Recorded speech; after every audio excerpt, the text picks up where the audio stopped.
Hey guys, welcome back. This is Thelefevrefever, and today we are here for another review. As you can tell in front of us, this is a re-review of the very first model I ever reviewed on the channel, that being this ScaleTrains tanker wagon.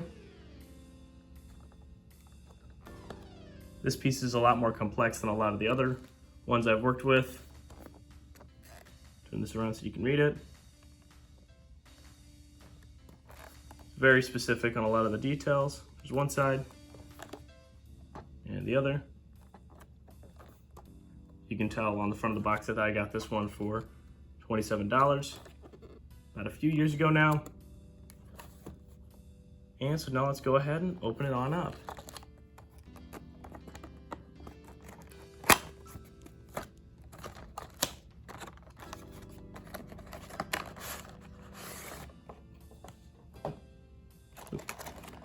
There it is in its somewhat shell packaging. Also inside the box, there are the instructions. Heavily laid out there and very specific. Fold it open, you get an entire exploded diagram. Yep. Then the back side, parts list, additional parts, and their warranty. Just set that to the side for now, and let's get to the actual model. Like I said earlier, it's in this shell. Comes in two parts. Remove the outer layer. It does have this plastic protecting it. Be very careful.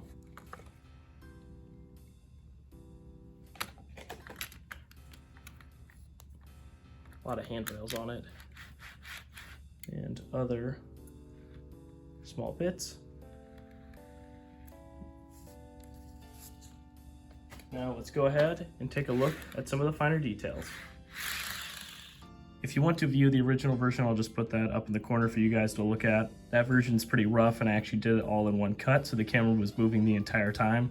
So I had to edit a section of about 12-ish minutes and snip that up into the individual parts. But now I thought it'd be a good idea to take a look back at this one with some more modern eyes, considering I've seen and reviewed a lot more products now. And starting off with that, you can see all the individual molded details along the entire tank itself, the handrails up top, and the two caps. The handrails themselves are a little flexible, but they are within scale, so that's very nice. Let's pick it up now. I'm gonna pick it up by the trucks because there's no real other way to pick it up without damaging something. Like these handrails on the bottom are a little bit bent, you can kind of see that. And the underside detail is fairly intricate, especially with all the brake lines, and the screws are nicely hidden underneath the model.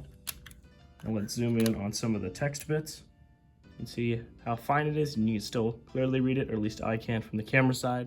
It's very hard for my bare eyes to read a lot of this stuff. And you can just see how small it is compared to this head of the screwdriver.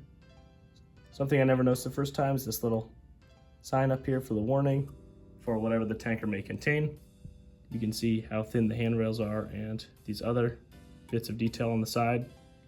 The axles and the bogies are also very finely detailed, especially with the wheels themselves. Accidentally just tapped it there. We'll get onto that later, but we'll see how free rolling this model is. You see these steps down here, and of course coupling at the end, which doesn't have any decoupling. Piece of wire down there. That's not too big of an issue. The other end is very similar. There's just different text over here about the loading. Just the other details about the brake rigging up here. Aside from that, most of the details are the same. There is also the brake wheel on this end. On top of the tank, there's also some printing as well as on the end down here. That pretty much sums up all the detail on this car. Now let's get on to how it runs.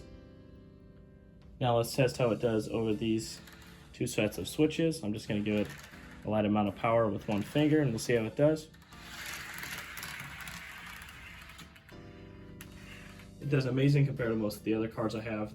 This one I believe is the best and smoothest rolling of any of the cars I have or any of the locomotives that I own.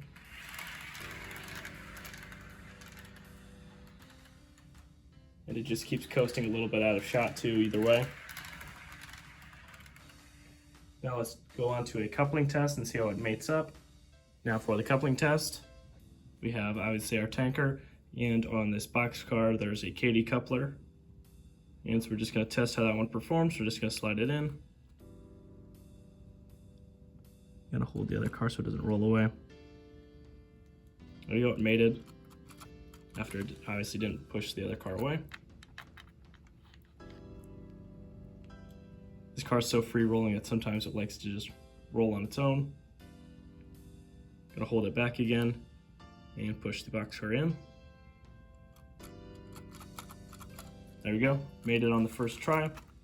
Next, we're gonna test it with a locomotive that I've tested quite a few of my cars with, and that is a Proto 2000 Erie built. Just slide that in. And we're just gonna hold the tank car again and push the locomotive back. There we go. Didn't mate on the first, but it did mate on the second. Same couple. Try again. Couplers weren't pointed at each other. There we go. Hooked and stayed. So I don't really see any coupling issues with the tank car itself. The issue on this half is that it was pushed over to the side, so it wasn't actually centered. So it wasn't an issue with the tank car. And so now let's see how this tanker does as we run it around the layout. All right, now we have the tanker hooked up to this Bachmann Spectrum GP30. And so now let's just test it as it's getting pulled along the layout. And we'll start off as slowly as I can and then slowly get up to a moderate speed.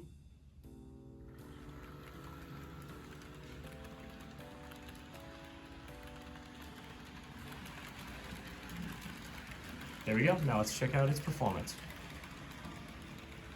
As expected, the tanker's doing well, just heading around all these different curves.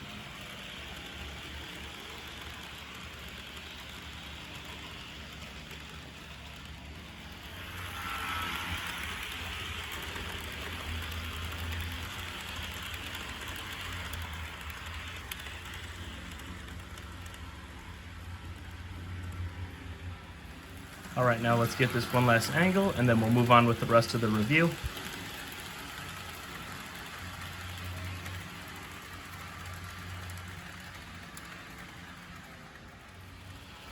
All right, let's see how well I can stop the tanker in shot here.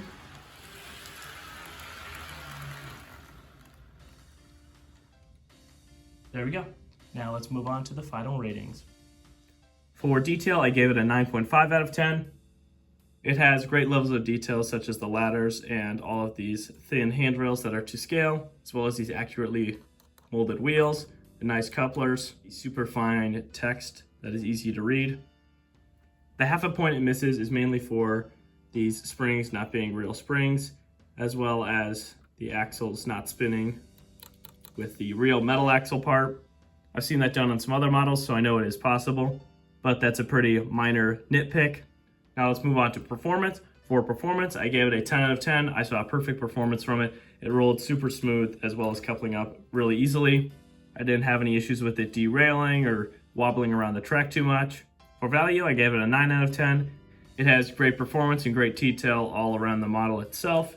Obviously, it could be a little cheaper, but the price that I got this for was a pretty good deal. Normal retail price for these is around $30, so getting it just for a few dollars off is even better. And if you're looking for several of these tankers, it's really easy to just get some different running numbers and get a nice long train of these for a decent price. For quality, I gave it a 9 out of 10.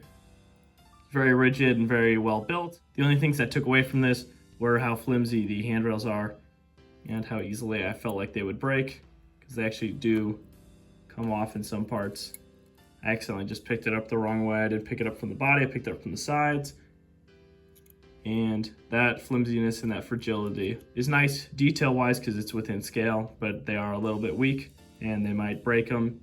if this thing, you know, falls off your layout, or if you just pick it up the wrong way. So that's something you want to think about. Overall, this got 9.375 out of 10. That's a really good rating. One of the best models I've ever had, especially for this price point.